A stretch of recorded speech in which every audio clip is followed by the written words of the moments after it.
Thani Mohamed Ouali, bonjour. Bonjour. Et bienvenue, vous êtes ministre délégué à la francophonie et aux partenariats internationaux. Et c'est important, on va parler de l'influence française. Un mot pour commencer sur cette proposition de Donald Trump. Les États-Unis vont reprendre le contrôle de la bande de Gaza, en faire la nouvelle Côte d'Azur, dit-il. Mais les Palestiniens iront vivre en Jordanie ou en Égypte. Réaliste ? Moi, je suis resté sans voix quand j'ai entendu cette annonce. Je suis circonspect. Je ne sais pas si elle est sérieuse ou pas. On a toujours l'impression avec Trump qu'il y a un mélange de provocation et puis de vision. Oui, et c'est pour cela qu'il faudrait anticiper un petit peu et constater qu'en ce début de mandat, il y a beaucoup d'annonces et attendre un peu pour voir leur réalisabilité ou pas. La France reste fidèle à la stratégie des deux États. Il faut deux États au Proche-Orient. Tout à fait. Venons-en maintenant à votre politique, mais en commençant par ce qui va se passer aujourd'hui. Il n'y aura pas de censure, il n'y aura pas de renversement du gouvernement. Ni les socialistes, ni le RN ne vont voter cette censure. Est-ce que pour vous, c'est un vrai changement politique ou juste un coup de chance passager ? Vous savez, le Premier ministre et le gouvernement, nous sommes à la tâche depuis le début. C'est cette vie politique, c'est cette instabilité, en tout cas ce risque d'instabilité, nous n'y pensons pas vraiment. Nous sommes à la tâche. Moi, j'effectue dans le cadre de mon portefeuille des déplacements, des rencontres. Comme si vous aviez la durée, sans vous dire ça peut s'arrêter. Parce que les Français attendent de la stabilité. Les Français attendent un budget. Les Français attendent que leurs préoccupations de tous les jours voient en face un budget qui puisse les financer, qui puisse les accompagner. Et les socialistes se sont rangés à cette vision aussi de la nécessité d'une stabilité. Ça, c'est un changement. Pas vraiment. Les socialistes, vous savez, ils ont déjà été au gouvernement. Ils savent ce que c'est. Ils savent ce que c'est que aller vers le dialogue pour l'intérêt commun. Moi, j'étais socialiste avant d'être à Renaissance. Et cette politique du dialogue, de la recherche du compromis, c'est quelque chose qui est dans leur ADN. Et aujourd'hui, je me félicite de voir les socialistes revenir à leur ADN première. Et ça pourrait aller plus loin, c'est-à-dire une collaboration plus étroite entre le gouvernement et les socialistes ? Le Premier ministre a été clair au départ. Il a appelé à de la responsabilité. Il a appelé à penser à l'intérêt des Françaises et des Français dans une ambiance de respect et de dialogue. Donc les choses sont ouvertes et je pense que c'est ce qui a permis de faciliter ce dialogue, ce moment politique. Voilà ce moment actuel. Sur vos sujets, francophonie, partenariats internationaux, est-ce que la gauche est dans l'opposition ? Est-ce que vous êtes en conflit avec vos anciens amis socialistes ? L'aide au développement, surtout après le désengagement des États-Unis, parce que 50 milliards d'aides au développement en moins ont été annoncés par Donald Trump. Encore une fois, nous allons voir comment cela va évoluer. Eh bien, ça oblige encore plus la France à être à son rang. La France est attendue dans le cadre de cette solidarité internationale qui permet de protéger aussi les Français parce que cela permet d'anticiper les crises climatiques, les crises de l'alimentation et les Français apprécient cette aide au développement. Et je pense que la gauche en général, les socialistes en particulier, sont dans cet esprit également. En tout cas, pour la France, c'est un outil de rayonnement et c'est le bras armé de sa diplomatie. Et ce qui est fait pour aider les pays, notamment les pays les moins avancés, rend aussi service directement aux Français en les protégeant. Comment va votre budget ? Est-ce que vous avez dû faire des sacrifices dans le budget qui va être voté ? Le budget est en passe d'être voté. Tous les portefeuilles ministériels ont été appelés à faire des efforts. En matière d'aide au développement, il ne faut pas oublier que depuis 2017, nous avons doublé cette aide au développement. Et donc, nous sommes dans une dynamique laquelle, malgré la contrainte budgétaire, va permettre de continuer à avoir ce rang dont je parlais tout à l'heure. Vous aurez les moyens de votre politique. nous avons les moyens de notre politique. Alors, ça ne fait plaisir à personne, mais là aussi, je pense que les Français appellent à de la responsabilité, à de l'équilibre. Et les efforts que nous allons faire aujourd'hui vont permettre justement, comme l'a dit le Premier ministre, à l'horizon 2026, d'espérer retrouver l'élan que nous avions pris depuis 2017, de faire de l'aide au développement cet outil de rayonnement de notre pays. Alors, à droite et à l'extrême droite, on dit c'est simple, faut couper le développement, les aides au développement à l'Algérie et à la Chine. Est-ce que ce sont beaucoup d'argent? Alors, si c'était aussi simple, j'allais dire ça saurait. L'aide au développement, c'est une politique au long cours qui produit des résultats dans le temps. Alors, ne pas forcément faire de mélange entre l'aide au développement et les relations avec les pays. Il est certain que la France, en cas d'escalade comme nous venons d'assister par rapport à l'Algérie, la France ne peut pas laisser faire. Et comme l'a dit Jean-Noël Barrot, une riposte en cas d'escalade est toujours possible. Mais il me semble que dans le cas de nos relations avec l'Algérie, il faut revenir au dialogue. C'est ça la diplomatie. Qu'est-ce que les Algériens attendent de nous? Qu'est-ce que nous attendons des Algériens?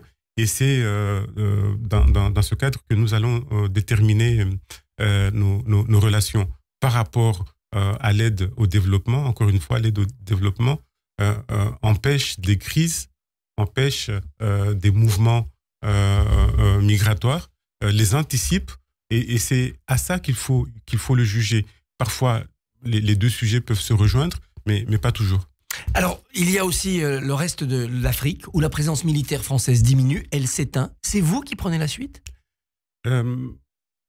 Déjà, je pense que il ne faut plus regarder le continent africain sous le prisme sécuritaire. Le monde a changé, les relations ont changé. Nous proposons des partenariats d'égal à égal, gagnant-gagnant, où la France propose, par exemple, son expertise. La France propose de financer des politiques en matière économique, en matière éducative, en matière culturelle en Afrique. Et cette politique est attirante. Moi, je vois de plus en plus de demandes de France à rebours de la vision décliniste que l'on peut entendre par-ci, par-là, en Côte d'Ivoire, au Nigeria, au Kenya, où je me suis rendu, ou alors, lorsque les chefs d'État, le dernier en date, c'était le président de l'Angola, s'est déplacé ici en France, et à la clé, il y a eu énormément de contrats qui ont été signés, et ce sont des entreprises françaises qui vont intervenir.